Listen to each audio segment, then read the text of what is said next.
Shalom amigos, Israel está otra vez al borde de una fractura interna como la que precedió al 7 de octubre. La pregunta no es exagerada y muchos hoy la plantean. Una sociedad dividida es una invitación abierta para nuestros enemigos y ellos ya lo hicieron una vez. El gobierno de Israel le dijo no a la Corte Suprema de Justicia por primera vez en la historia de Israel.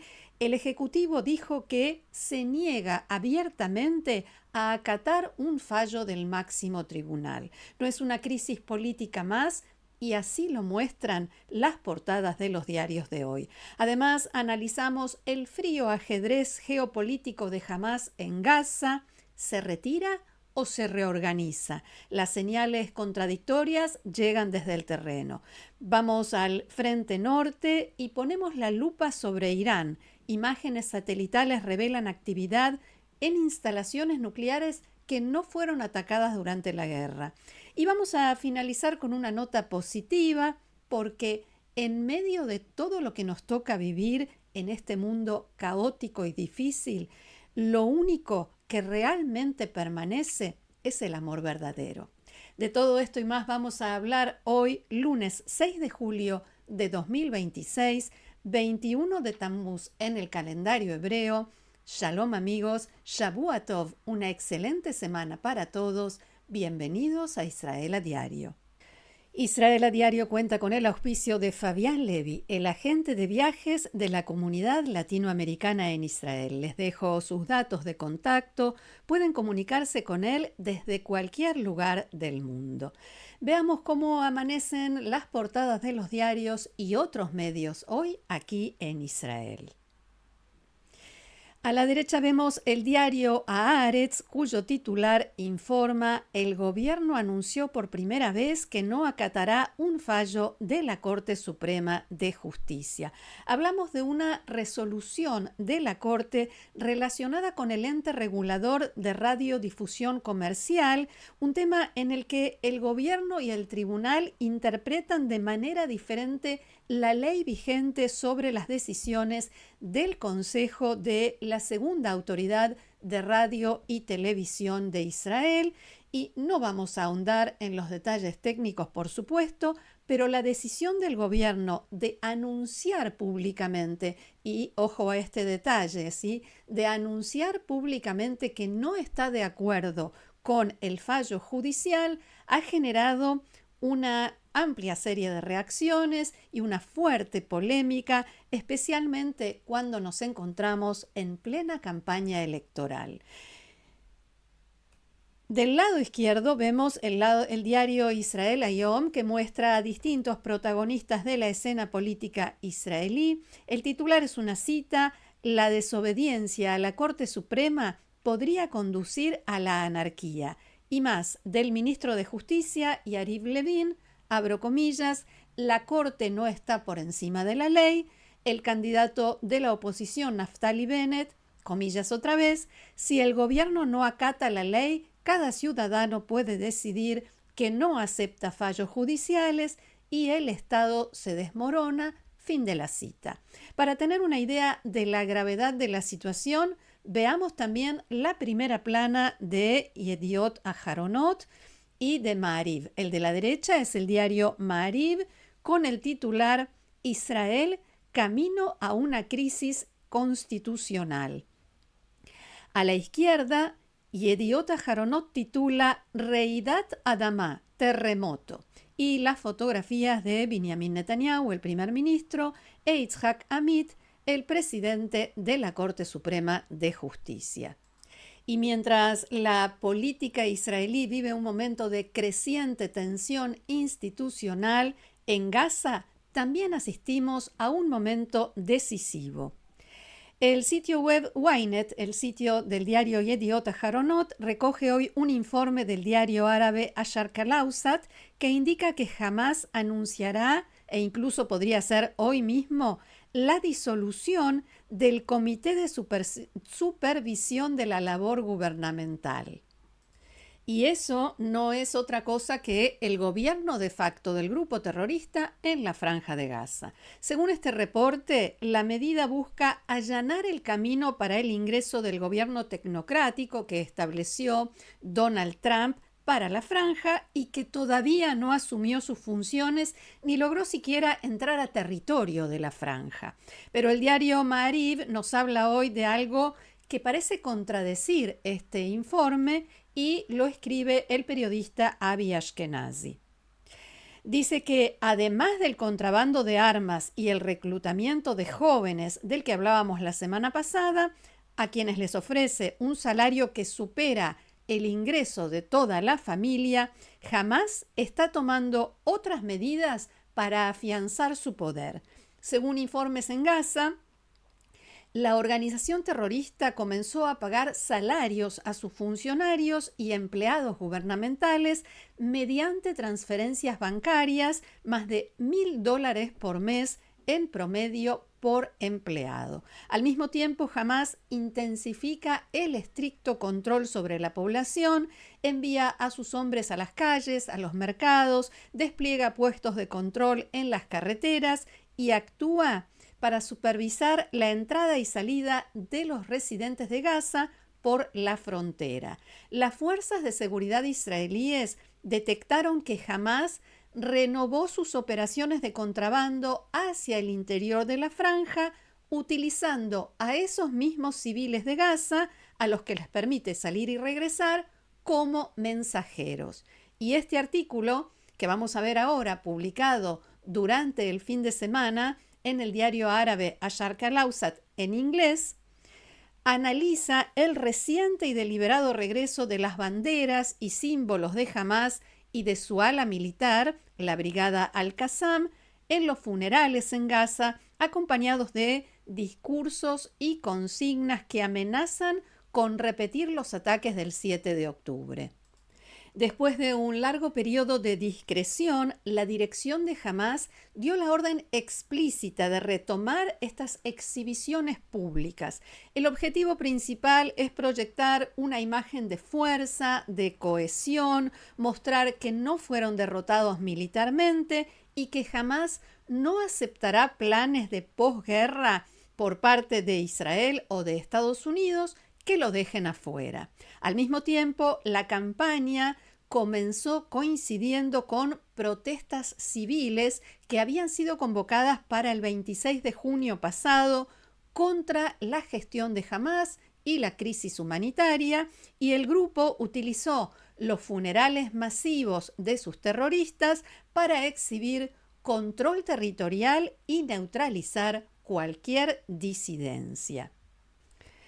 Y bien, tras repasar estas tres crónicas que parecen moverse en direcciones opuestas, llega el momento de conectar los puntos, porque si nos quedamos solo con los titulares individuales, la foto de Gaza hoy nos parecería un completo sinsentido. Por un lado, el reporte de Asharq al-Awsat nos muestra a un Hamás desafiante, ordenando sacar de nuevo las banderas verdes a las calles y permitiendo cánticos que amenazan con un nuevo 7 de octubre. Al mismo tiempo, la inteligencia militar israelí filtrada a Maariv nos dice que el grupo está operando como un estado en la sombra, desplegando policías en los mercados y pagando sueldos. Y para terminar de rompernos la cabeza, Ynet nos suelta la bomba de que Hamás va a anunciar hoy mismo quizás la disolución oficial del gobierno que ha mantenido en la franja durante décadas. ¿En qué quedamos? ¿Se está rindiendo? ¿Está gobernando? ¿O están listos para otra guerra? La respuesta es que están haciendo las tres cosas a la vez. Lo que estamos viendo en este mes de julio de 2026 es un frío y calculado juego de ajedrez geopolítico de la organización Hamás, en el cual divide su estrategia en tres tableros muy diferentes. El primer tablero es el internacional, el de la diplomacia. Ahí es donde entra el reporte de Ynet. Hamás sabe que la administración Trump, en su plan de reconstrucción de la Franja de Gaza, ya no les exige una entrega inmediata de las armas para que empiece a fluir el dinero internacional. ¿Qué hace Hamás? Cede en lo formal, disuelve su comisión de gobierno, dicho esto entre comillas, para abrirle las puertas al comité de tecnócratas. Es una retirada táctica. Se quitan el traje de gobernantes para que la comunidad internacional ponga los miles de millones de dólares que necesita la Franja de Gaza. El segundo tablero es el interno, el de las calles de Gaza, y aquí es donde conectamos con el artículo de Ashar Kalausat, porque ceder el poder formal ante un comité de tecnócratas puede oler a rendición de cara a su propia población, una población que, no olvidemos, ya estaba convocando protestas civiles contra Hamás. ¿Cómo frena Hamás esa disidencia? Con el regreso de las banderas, las armas en los funerales y la retórica del 7 de octubre.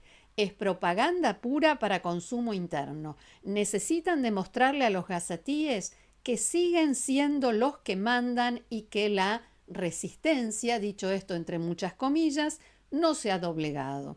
Y el tercer tablero es el real, el de los hechos sobre el terreno, que es el que denuncia Ma'ariv.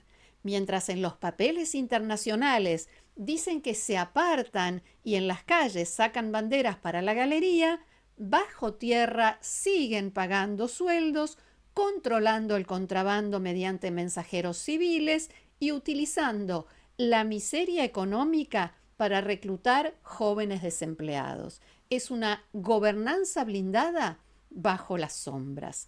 Dejemos ahora la Franja de Gaza para trasladarnos al frente norte. Vemos al jefe de Estado Mayor de las Fuerzas de Defensa de Israel, teniente coronel Eyal Zamir, que visitó ayer a las tropas en el Líbano, en el Bufor, donde alguna vez él fue comandante, y realizó una evaluación de situación.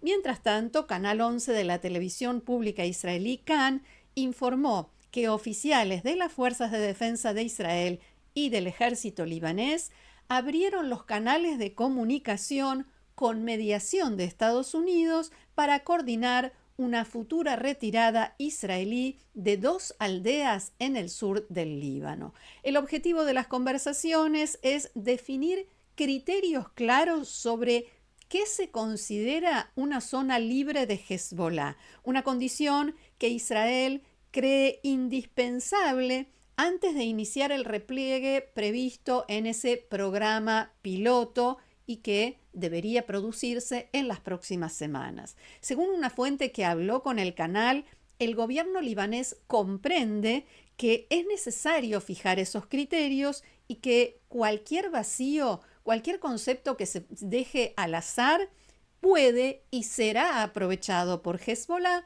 para volver a ganar terreno. Por el momento, Beirut no está presionando para acelerar la retirada israelí. De acuerdo con este informe, Israel entregó a las autoridades libanesas una lista de oficiales del ejército sospechosos de haber filtrado información de inteligencia a Hezbollah en el pasado y exigió que esos oficiales no participen del nuevo mecanismo de coordinación entre los dos ejércitos. Anoche, el primer ministro Netanyahu llevó a cabo una reunión con el Gabinete de Seguridad para analizar justamente la situación en el frente norte. Mientras tanto, en Irán continúa el funeral del ex líder supremo Ali Khamenei, en el que hoy muchos participantes se dedicaron a arrojar piedras contra la fotografía de Donald Trump y en los cánticos exigen su cabeza, también venganza y demás. Y al mismo tiempo, este fin de semana se dieron a conocer imágenes satelitales de instalaciones nucleares de las cuales sabemos poco y nada.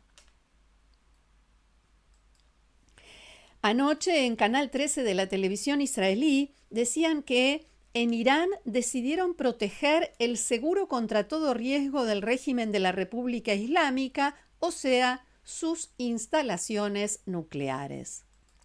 Irán comenzó trabajos de rehabilitación en una instalación ubicada cerca del complejo nuclear de Natanz, según indican estudios de instituciones especializadas en Estados Unidos. Esos estudios dicen que la actividad no se realiza en los sitios que fueron bombardeados por Estados Unidos e Israel durante las guerras, o sea, Isfahán, Fordo y Natanz, que siguen intactos, y tampoco los iraníes pueden entrar en esos lugares porque están completamente destruidos.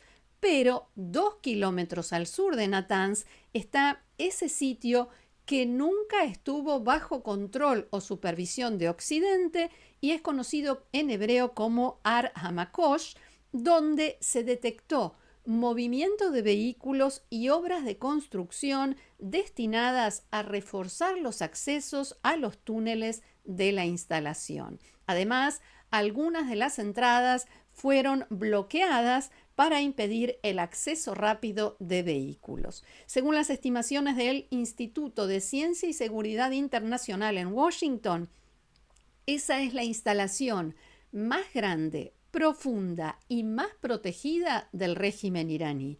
El gobierno de Irán dice que ese sitio sirve solo para ensamblar centrifugadoras, pero los científicos del instituto estiman que podría servir para enriquecer uranio o para almacenar el uranio enriquecido que los iraníes ya acumularon. Y antes de despedirme, quiero cerrar con una historia que nos recuerda que incluso después del dolor más profundo, la vida siempre encuentra la manera de abrirse paso, porque frente al odio, al terrorismo y la guerra, el amor sigue siendo la respuesta más poderosa. Los sobrevivientes del cautiverio de Hamás, Sasha Turpanov y Sapir Cohen, se casaron ayer, celebraron anoche su boda. Los dos fueron secuestrados el 7 de octubre de 2023 y liberados por separado, con mucho tiempo de diferencia. Muchísima gente los acompañó y compartió con ellos esta alegría, entre ellos el presidente de Israel, Yitzhak Herzog, y el ex jefe del Comando por la Liberación de los Rehenes, Nitzan Alon. El fin de semana del 7 de octubre, Sasha y Sapir habían ido a visitar a los padres de él en el kibutz Nir Oz. El padre de Sasha, Vitali, fue asesinado ese día por los terroristas y todos los demás fueron secuestrados. Sasha estuvo 498 días secuestrado en Gaza. Sapir fue liberada en el acuerdo de noviembre de 2023 junto con la madre de Sasha y Elena y su abuela Irena. También estuvieron presentes otros sobrevivientes del cautiverio ayer en la ceremonia, entre ellos Ron Braslavsky, que fue secuestrado junto con Sasha Turpanov y llevado a Gaza en el mismo maletero de un automóvil. Ron publicó anoche un emotivo mensaje con una foto de ambos y escribió: "No podría estar más feliz de acompañarlos en este día y les deseo que tengan hijos felices, que no conozcan el mal ni la guerra. Tu padre está orgulloso de ti desde el cielo, mi querido hermano". Hasta aquí nuestro encuentro de hoy. Muchísimas gracias por haberlo compartido con nosotros una vez más. Los invito como siempre a seguirnos en el canal, a compartirlo, difundirlo, a suscribirse, a formar parte del grupo de Amigos de Israel a Diario, haciendo clic debajo de este video donde dice unirse. Gracias nuevamente, que tengamos buenas noticias. Shalom.